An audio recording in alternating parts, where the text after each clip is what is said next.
Olá, você está no canal do Centro Espírita Allan Kardec de Itajubá e gostaríamos de lhe convidar para conhecer um pouquinho da nossa instituição. Então, criamos essa série de vídeos para que você entenda um pouquinho do nosso funcionamento administrativo, de como funcionam as coisas aqui no Centro Espírita. Dividimos essa série em 5 vídeos e esses vídeos serão disponibilizados 2 vezes por semana, sempre terça e sábado. Então, fiquem à vontade e, principalmente, sejam muito bem-vindos ao Centro Espírita Allan Kardec de Itajubá. Vamos ao nosso primeiro tema de hoje. Então, no vídeo de hoje, nós vamos conhecer um pouquinho do que é uma associação. Nesse vídeo, nós vamos explicar para você, já que nós somos uma associação, todos os permeios dessa instituição para que você entenda tudo que nós trabalhamos aqui. Vamos lá? Então, primeiramente, o que é uma associação? É a primeira pergunta que chega, né? Na nossa sociedade, nós temos 3 setores de funcionamento.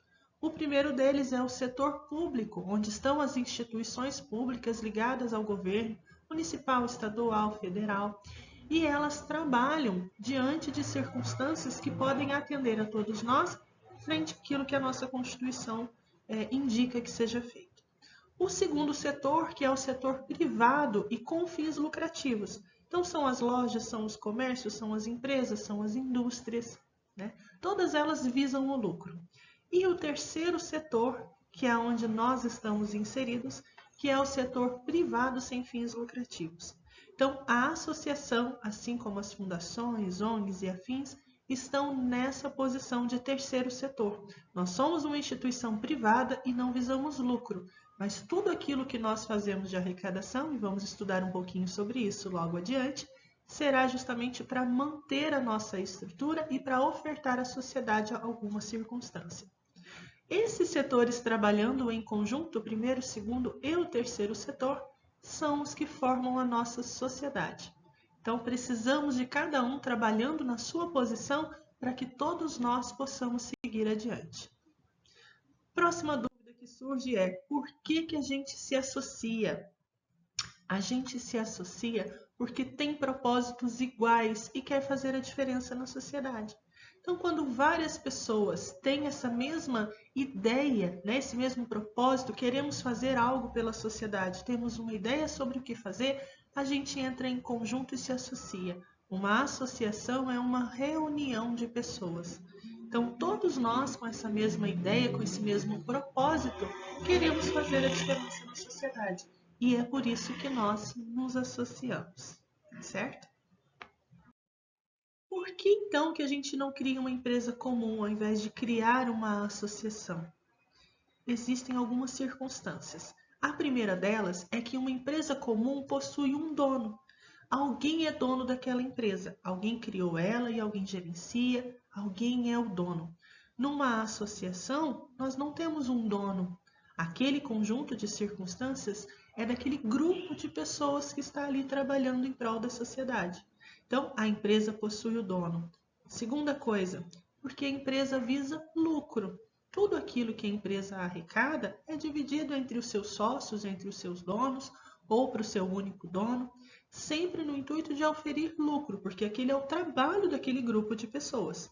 Uma associação não vai visar o lucro. Nós vamos sempre estar em busca de soluções para a manutenção das nossas condições e para ofertar o trabalho gratuitamente que ofertamos para a sociedade, certo? E o terceiro ponto mais importante é porque a empresa atende a interesses próprios. Quando uma empresa é criada, ela visa realmente atender o interesse do dono. O que ele quer? Ele quer entregar aquele produto e receber por aquele produto e ter o seu lucro e seguir a sua vida. É um interesse próprio, individual da própria pessoa. Uma associação não. Uma associação, ela visa o interesse de várias circunstâncias e não de pessoas. Então, a associação vai sempre ver o que é que a sociedade está precisando e vai tentar ofertar algo para suprir essa necessidade que a sociedade tem. Normalmente de maneira gratuita ou com valor muito baixo em linhas gerais, né? Porque consegue essa manutenção de outras maneiras. Então, por isso que nós não somos uma empresa comum. Por isso que o Centro Espírita Allan Kardec não é uma empresa, mas é uma associação. Certo?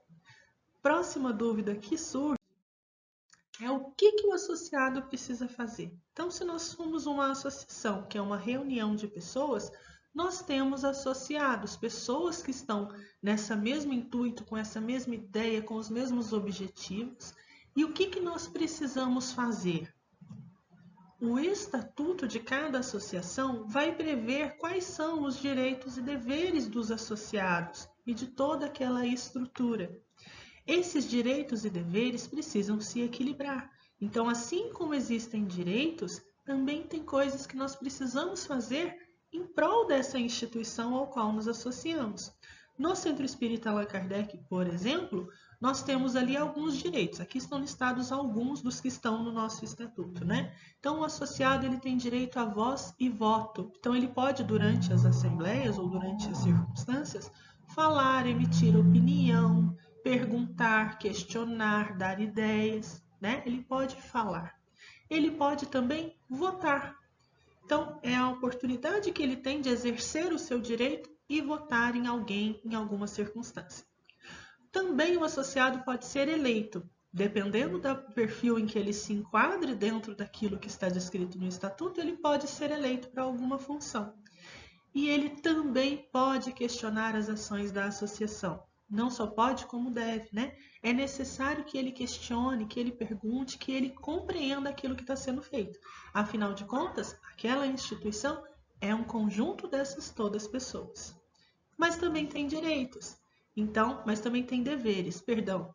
No Centro Espírita Allan Kardec, alguns deles estão listados aqui, né? Então, ele tem a obrigação de pagar a mensalidade. Nós vamos falar um pouquinho sobre para que serve a mensalidade no próximo vídeo. O associado ele também tem a obrigação de cumprir o estatuto, ou seja, de seguir aquelas regrinhas que estão lá para que a instituição permaneça, né? Continue acontecendo sem grandes problemas.